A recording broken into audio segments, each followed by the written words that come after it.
রাজধানীর বাজারে বেড়েছে ডিম, পেঁয়াজ ও সবজির দাম। এছাড়া বেড়েছে ব্রয়লার মুরগির দামও। বাজার পরিস্থিতি জানাতে সরাসরি যোগ দিচ্ছেন সহকর্মী সুমন মাহমুদ। সুমন, ছুটির দিনের বাজার ঘুরে কি দেখছেন? আপনি কোন বাজারে আছেন এবং নিত্যপণ্যের দাম নিয়ে ক্রেতা বিক্রেতারা কি বলছেন? ধন্যবাদ।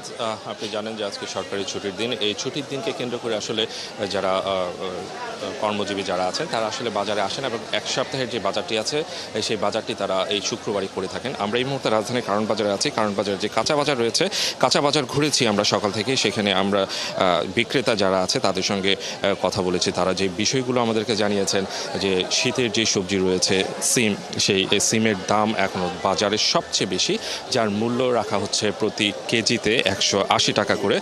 তাছাড়া বেগুনের চাহিদা থাকার কারণে বেগুনের দাম অনেকটাই বেড়ে গেছে। গত সপ্তাহে যে বেগুন 100 টাকা 120 টাকা বিক্রি হতো, সেই বেগুন আজকের বাজারে বিক্রি হচ্ছে 140 থেকে 160 টাকা দরে। তাছাড়া গত সপ্তাহে বাজারের যে সবজিগুলো ছিল সেই সবজিগুলো সবগুলোই ঠিক আগের দামে বিক্রি হচ্ছে, কিন্তু কিছু কিছু সবজির দাম বেড়েছে। যেমন ভেন্ডি আছে, তার মধ্যে করলা আছে। এই যে সবজিগুলো আছে এই সবজিগুলোর দাম 20 থেকে 15 থেকে 20 টাকা করে প্রতি কেজিতে দাম বেড়েছে। তাছাড়া টমেটো, গাজর, শসা, এই যে ইয়েগুলো আছে, সবজিগুলো আছে, এই সবজিগুলো ইন্ডিয়া থেকে নিয়ে আসার কারণে এই সবজিগুলোর দাম 100 টাকা থেকে 120 টাকা কেজিতে বাড়তি দামে বিক্রি হচ্ছে বলে বিক্রেতারা জানিয়েছেন। তাছাড়া কাঁচামরিচের দাম গত সপ্তাহের তুলনায় কেজিতে বেড়েছে 20 টাকা।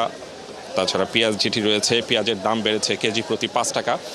তাছাড়া অন্যান্য যে সবজিগুলো রয়েছে সেই সবজির দামগুলো মোটামুটি যে আগের যে দাম আছে সেই দামে বিক্রি হচ্ছে। আমরা যে মুরগির বাজার ঘুরেছি, মুরগির বাজার গত সপ্তাহের তুলনায় সোনালী এবং অন্যান্য যে ইয়াগুলো রয়েছে সেগুলো আসলে কেজিতে 10 টাকা করে বাড়তি দামে বিক্রি হচ্ছে। যে গত সপ্তাহে ব্রয়লার মুরগির দাম ছিল 160 থেকে 170 টাকা, আজকের বাজারে বিক্রি হচ্ছে সেটি 180 টাকা।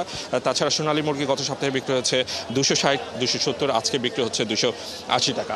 এই বিষয়গুলো যদি আরেকটু যদি বলি, যারা ক্রেতা আছে তাদের সঙ্গে আমরা কথা বলেছি। তারা যে বিষয়গুলো বলছেন যে গত সপ্তাহের তুলনায় এই সপ্তাহের বাজার আগের মতো থাকলেও সবজির দাম বেড়েছে, পাশাপাশি এই যে কাঁচা বাজার এবং নিত্য প্রয়োজনীয় যে পণ্যগুলো আছে সেগুলোর দামগুলো নিয়ন্ত্রণে আনার জন্য কর্তৃপক্ষকে যথাযথ ভূমিকা পালনের আহ্বান জানিয়েছেন ক্রেতারা। তো এই ছিল আমার কাছে এখনকার মতো সর্বশেষ সংবাদ। কাজল। সুমন, আপনাকে অনেক ধন্যবাদ যুক্ত থাকার জন্য। দর্শক, আমাদের সাথে বাজার দর জানাতে যুক্ত ছিলেন আমাদের সহকর্মী সুমন মাহমুদ।